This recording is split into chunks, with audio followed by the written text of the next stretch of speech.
Hi, I'm Melissa. I'm an intuitive coach and mentor, And I'm Louisa. I'm an awakening coach and energy healer. and we're your spiritual besties. We're just everyday women having an extraordinary human experience. We've both been led down the path of amazing discoveries through the power of spirituality. So, we're here to share our experiences as we dive deep into all things sacred. Our hope is that we can contribute to the collective conversation to help you feel less alone and more confident as you walk the path to becoming more connected with the universe. We'd love for you to join us each week as we share our discoveries and navigate this journey together. But yeah, that was one of the things that during my awakening that I realized is that a lot of people that I had in my life up until that point looked at me as being weak and being stupid and unaware because of that, because I was never someone who was going to judge. When we're having a conversation, I'm not judging. When you leave the room, I'm not judging. That's not my go-to. I'm so busy being empathetic that it was really hard, is what I realized, for most people to understand, because what I've now become aware of is that most people do not see the world or just operate that way. But who am I to judge anyone else? Because I am here as human as the next person. And just like they don't know my history, right? People don't know what I've been through. I can look one way, but nobody knows what I've been through just by looking at me. How can I sit here and be like, oh, they should do this or do it that way, or they should feel this way or that? Yeah. Now I realize that's hard to come by. I wasn't so aware of that before. And I think too, part of it is when we're actually in conversation with somebody, for me, part of what I'm doing is like actually just feeling their energy, sensing them, reading the vibe a lot of times. And it's like you just said, there's not that room for judgment, right? You're just taking in, you're learning, you're not even necessarily analyzing, but interpreting this different energy and information that is coming your way. And I think that was one of the very first things when we had that conversation, because I think we both have that ability and converse in that way. We both immediately sensed that the other person was just authentic and just being in the conversation, and they're just willing to hold space for the other one, right? It seems like really hard to do just based on how many other people seem to not converse and communicate Mhm. that way, where it's I'm not communicating with you to find a flaw. I'm communicating with you really to understand. I used to say I'm not a great listener in terms of like waiting for someone to finish talking before I start talking, because when I hear something and I can process how I think it felt or based on how they're describing it felt, I'm like, oh, I want to share something in relation to maybe how I felt that way or something. But in terms of listening, hearing what people are saying, I feel like I hear, if we're having a conversation, I'm in this space where I'm listening. So like my brain, there's no other room for judgment or anything else, because then I'm missing out on so many aspects of what's going on right here. I'm missing out on feeling your energy. I'm missing out on how you're conveying that you experienced that, on how you felt, like your facial expressions with regards to that. How do you get to know someone if you're sitting there judging what they're sharing? Then you're just creating your own idea of that experience. You weren't actually truly in it because you were busy creating what you thought was happening in that moment. But I think that's where people are. I think that when you haven't done some of the work that we've done on ourselves, that you can automatically have thoughts and biases that come up in your brain as someone's talking to you, and it triggers this belief or this thought pattern or something. And then that's how you interpret what they're saying to you versus truly being open and listening and actually trying to understand what they're trying to convey. But I think for me, what happens sometimes is because I do feel like I read energy a lot. I can go into a conversation and try to be open to it and be in that conversation with the person. But if I get this sense of they're really just blocking and not trying to be in that same space, then I start to get a little, oh, honestly, this is what happens. I'm like, I don't want to be in this conversation anymore. Like, Uninterested, uninterested. that's exactly what actually happens in my body for me is I don't really want to have this conversation anymore with this person. Like, why am I talking to them? So then that's when I get into the more like superficial, like small talk thing, which to me, I'm not interested in Oh, that. what Like, a waste of I'm just life. not. The small talk drives me nuts. I'm like, the moment I walk into a space and I feel like that's all there's room for, I'm not interested. I'm not Mhm, interested. I'll just be quiet. I've been working on mastering that, on just being quiet. And it's been at the beginning, it's been like so awkward, right? To sit there because mhm, I can feel the energy where it's like, it doesn't matter what angle I try to come at to be empathetic, to get you to open mhm, up. mhm, Energetically, I can feel that your walls are, and mhm, not that I'm judging that your walls are up, but I'm judging the fact that you're not even letting in space for that. And because you're not letting in space for that, I need to sit down and be quiet because there's no benefit to either one of us. I'm not interested in the small talk. mhm. Right. It feels like a waste of life for me. It's one of those things that it's just a waste of no, no, thank Yeah. you. I know what the weather looks like. Thank you. I saw it when I was coming. Thank you. You know. Um, so I feel like that's so true. And I've always felt that way. I've always been just uninterested in the small talk and those superficial conversations. But I think that my reaction to it and my intentions behind it were different. I always thought I'm just really antisocial or I'm just awkward. Those were the thoughts that I had about myself, right? Because I'm like, I just can't go to a group of moms and have this conversation about blah, blah, blah that I don't give a crap about. And I don't think any of the other people in the room actually give a crap about it. And so I'm just not available for it. Or I would try to somehow be part of the conversation, but it just ended up awkward. I'm just a really awkward person. I can't socialize with other people well.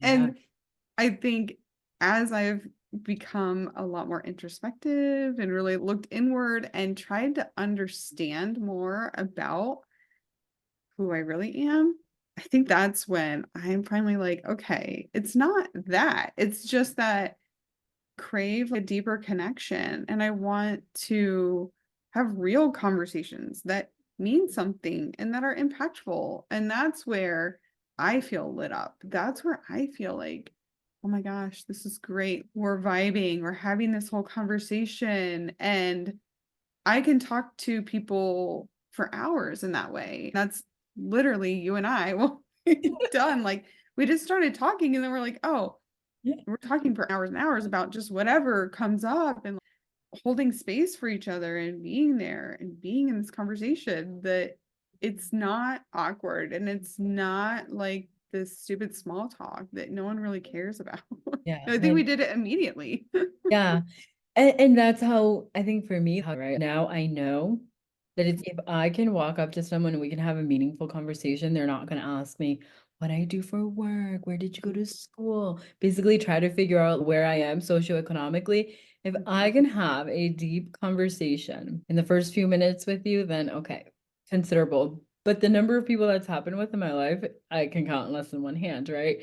Because most people do not do that. In fact, I was in an event I think I told you about this week, my son's school. And mind you, I have been technically around these people for about 3 years now, but they definitely know who I am. They know that there has been a shift in my life, right? They know that something has changed because they can see it. And it was so awkward. And I couldn't leave, right? I was part of the people hosting it for the kids. And at some point, there was someone came in. I think it was like one of the dads.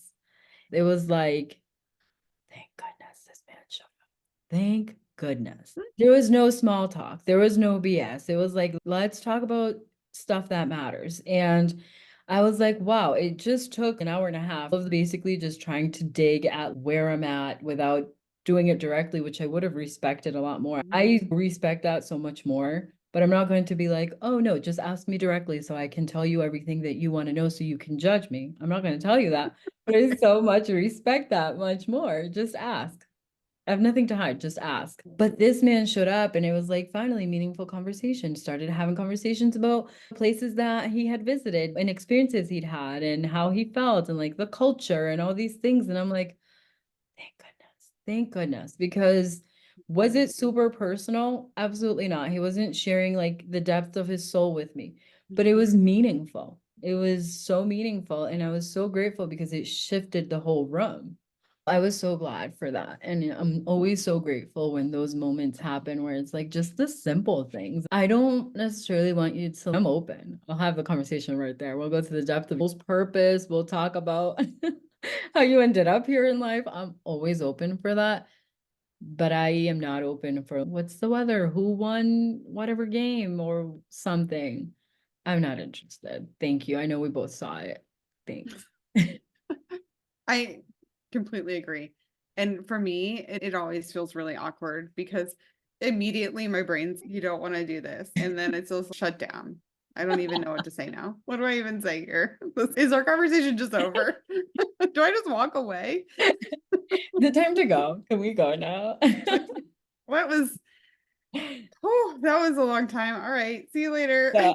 2 minutes. Yeah. But it just comes back to our day-to-day reality that we live in, because obviously we live in this society where, same thing, last night I was at this event with my daughter, and it's myself and a bunch of other moms and a bunch of other little girls, and it's all the moms are having their chit chat and talking about these things that it's can get so awkward. That's what I do. I do the same thing. I just don't say anything. And people see me as very quiet and like just not being part of the conversation. Probably see me as like super socially awkward because I'm sitting on the other side of the room while they're all gathered speaking.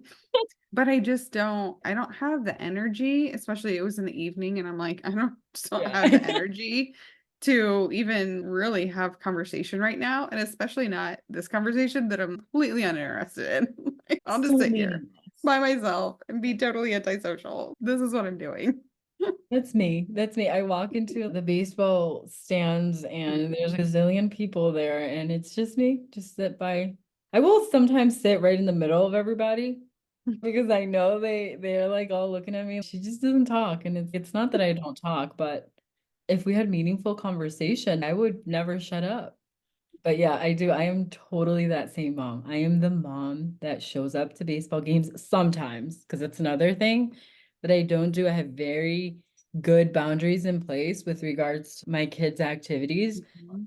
and they do not align with what's socially expected, acceptable. I have my own boundaries with regards to that because I love that he partakes in all the activities that he partakes in. I love that he has this thing that he loves. I love that for him, and I will go support 1 to 2 times a week is what I Mhm. tell myself because I'm not spending every single evening supporting Yeah. his things that he loves because I also have another child and I will support 1 to 2 evenings a week or activities between that, where am I? Where do I take care of myself? Where are my hobbies? Mhm. Are the things that I love? And so I know that not only am I the mom that will sit in the middle of the crowd and not say a word, but I'm also a mom that doesn't show up to every single event. So I always think it's very funny. And I Well, I just, think that that's, you just said like the boundaries, and that's not just good for us as people, because it is. People need to have boundaries. And that's how you protect your own energy and you make sure that you're staying in a good place mentally, emotionally, is by having boundaries. People get so confused or caught up on this boundary thing, and they think that somehow by having boundaries, you're trying to tell other people what they should or cannot be doing. And it's actually, in fact, the total opposite, right? Having yeah, boundaries is just making other people aware of what you are going to do, what you're willing to do, how you're going to show up, right? And I think that being so clear on that is, to me, a super respectable thing, because it's almost like what you were just saying, where you're like, if you could just directly ask me the questions to get the information that you want to know, I respect that so much more. And that is because we have boundaries. And so we are just like, hey, this is how I'm showing up. Here's what I'm going to do. Here are my limits and where I need to create some space in my life for other things that aren't these things. I do want to be available for those things, but during these times. And so I think that creating boundaries is not only great just for people, all people in general, but as moms who are running businesses and who have this understanding of how our energy works and how we need to move throughout the world, creating boundaries. This is one of the biggest things that I go through with my clients is, if you want to have balance in your life and you want to run your own business and you want to be a mom and take care of your kids and be there and be present with them, you have to create boundaries and you have to communicate them. And that includes communicating them to your kids, no matter how old or young they are, like communicating with them, saying, hey, here's what I'm going to do. Here's how I'm going to show up. You can expect me to be there, and you follow through with it. So you have that self leadership that needs to happen there. I think that's another struggle, doing what you say you're going to do, whether that is for yourself or for someone else. And Yeah. so I think that's like the boundaries thing is so big. So big. And I think that as moms, we feel a lot of guilty because societal pressure that makes us feel like we should do this and that. So, one, I think it's intimidating to other moms when moms like us show up and are like, this is how I'm showing up. And I feel zero guilt about it. There is no guilt. I actually feel like I'm being a better mom. And the reason I feel like I'm being a better mom is because when I am there, I am present, super present. He knows that I'm there to watch what's going on. He appreciates that I took the time, right? So there's all these other factors. Now he's actually appreciating that I'm there because I'm not just showing up to every single thing. It's now there's value to it. When my mom's here, she's valuing it. She's here for that. But also, and mostly, I feel like by us doing that as moms, and again, everyone should do it. But as moms, I feel like you're showing your kids that it's absolutely okay and expected that they do the same. Mhm, Set boundaries, set your own boundaries, mhm, communicate them to your friends, whatever types of relationships you. mhm, mhm, One of the things I've noticed with my daughter, I've noticed that it starts with me. When I didn't do a lot of the things, mhm, she didn't either. But now I do, and she does too. As her mom, would it be easier to parent her if she wasn't like, I need some alone time right now when I just need her to do some chores or something? Yeah, it would make my life easier. But you know what?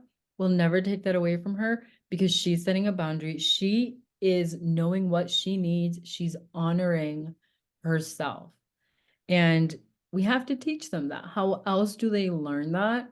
Is by hardship. mhm, mhm, And if we can avoid that just by modeling it, not only do we make ourselves happier, right? We make ourselves more well-rounded, our energy, we distribute it appropriately based on what we want, what we desire. But I think we also create an amazing foundation for our families. Yeah. absolutely. And I think that you also hit the nail on the head with talking about respecting your kids' boundaries, right? So not Yes. only is it important for us to create boundaries for ourselves and show up in that way, but when we recognize and see that our kids are doing that and they're showing us their boundaries, and maybe sometimes it doesn't always look like just verbally telling you that these are their boundaries because they don't quite have that skill set yet. But when they're clearly saying, this is a boundary for me, this is Mhm. where I stop, I think that we need to be super respectful and then help them build the language and ways to verbalize that, because that's going to be so important and impactful for the rest of their lives to have those kinds of skill sets. And I think that sometimes different people in my life, especially other generations, don't always see it that way. It's Yeah. more, oh, you're letting them get away with something. I'm like, no, I'm letting them choose for themselves because they're a person too. They deserve to be valued in that way and respected in that way too.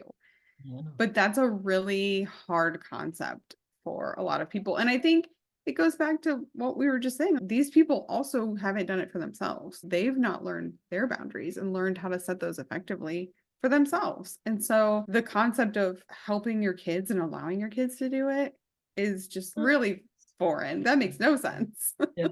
Like, yeah, you're lazy as a parent. I've gotten that before. That's just lazy parenting. And I'm like, no, that's honoring my kids' parenting. They're human, they have feelings, they have a whole soul. And another thing that I think older generations don't see, which I think really impacted me myself when I was a young adult, was letting them choose is also allowing them to exercise that choice.